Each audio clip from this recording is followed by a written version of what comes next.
காலை நேர பிரதான செய்திகளின் ஊடாக நர்மதா சிறில் முதலில் தலைப்பு செய்திகள். இலங்கை அதிபர் சேவை போட்டி பரீட்சை திணைக்களம் வெளியிட்ட அறிவிப்பு.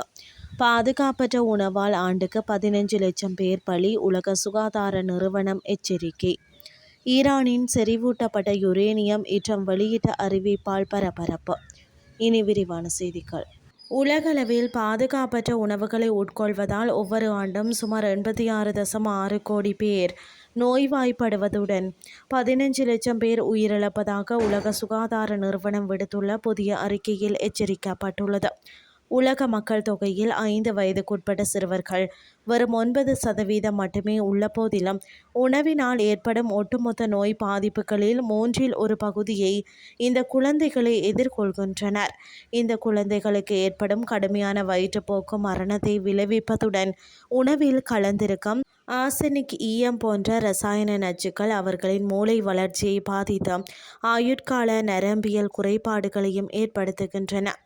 பிராந்திய ரீதியாக ஆப்பிரிக்கா மற்றும் தென்கிழக்கு ஆசிய நாடுகளிலேயே இந்த பாதிப்புகள் மிக உயர்வாக பதிவாகியுள்ளன. உணவு நச்சுத்தன்மையினால் ஏற்படும் மரணங்களில் 73% பாக்டீரியா, வைரஸ்கள் போன்ற உயிரியல் காரணிகளை விட இரசாயன நச்சுக்களே முக்கிய காரணமாக அமைகின்றன. குறிப்பாக உணவில் கலக்கும் கனிம ஆர்சனிக் 42% மரணங்களும் ஈயம் 31% மரணங்களுக்கும் காரணமாக அமைவதுடன் இவை மார்படைப்பு மற்றும் புற்றுநோய் போன்ற கொடிய நோய்களையும் தூண்டுகின்றன.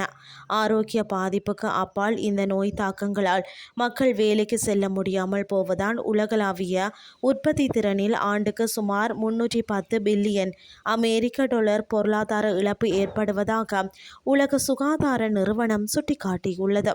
எனினும் சுத்தமான குடிநீர், முறையான சுகாதாரம் மற்றும் உணவை பாதுகாப்பாக கையாளுதல் போன்ற எளிய நடைமுறைகள் மூலம் இந்த பெரும் மனித உயிரிழப்புகளையும் நோய்களையும் தடுக்க முடியும் என வலியுறுத்தப்பட்டுள்ளது. இனி வெளிநாட்டு செய்திகள். ஈரானிடமிருந்து செறிவூட்டப்பட்ட யுரேனியத்தை வெளியே எடுப்பதற்கு தனக்கு எந்தவொரு ஒப்பந்தமும் தேவையில்லை என்று அமெரிக்க ஜனாதிபதி டொனால்ட் ட்ரம்ப் தெரிவித்துள்ளதாக தெரிய வந்துள்ளது. ஈரானின் அணுசக்தி திட்டத்தை கட்டுப்படுத்துவதற்காக அந்நாட்டுடன் ஒரு புதிய ஒப்பந்தம் மிக விரைவில் எட்டப்படவுள்ளதாக அவர் பலமுறை சுட்டிக்காட்டியிருந்தார். இந்த நிலையில் யுரேனியத்தை அங்கிருந்து அகற்றுவதற்கு இப்போது ஒப்பந்தம் எதுவும் தேவையில்லை என்று அவர் கூறியிருப்பது மிக முக்கியமான ஒன்றாக பார்க்கப்படுகிறது. இதேவேளை வரும் ஜூலை மாதம் துருக்கியின் அங்காராவில் நடைபெறவுள்ள நேட்டோ உச்சி மாநாட்டில் தான் கலந்து கொள்ளவிருப்பதாக கூறியுள்ள ட்ரம்ப் தனது நேட்டோ கூட்டாளி நாடுகளுக்கு எதிராக மீண்டும் ஒருமுறை கடுமையான விமர்சனங்களை முன்வைத்துள்ளார். ஈரானுக்கு எதிரான போரில் நேட்டோ கூட்டாளிகள் தனக்கு உதவிக்கரம் நீட்டியிருக்க வேண்டும் என்றும் குறிப்பிட்ட அவர் அவர்களை மீண்டும் கடுமையாக விமர்சித்துள்ளமை குறிப்பிடத்தக்கது.